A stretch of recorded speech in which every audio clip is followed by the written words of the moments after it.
Hey everybody, it's Beth. Today I'm using 3 of these wooden trays from Dollar Tree. I paint all of them with ink colored chalk paint by Waverly.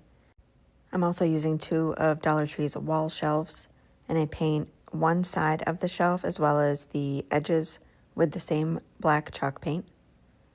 And then I'm taking this shelf liner, again, this is from Dollar Tree as well, and I cut a piece of the shelf liner a little bit larger than the wall shelf.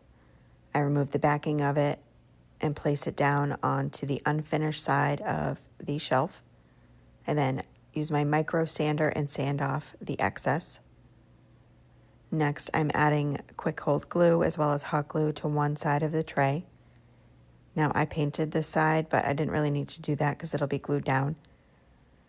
I place that glued side on the black side of the shelf, flush with what will be the bottom.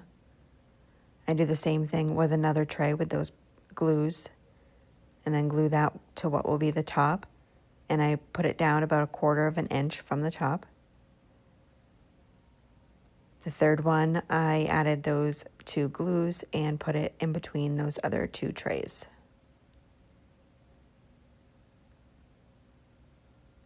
And then added the glue to the other side of the trays and then placed down the other shelf.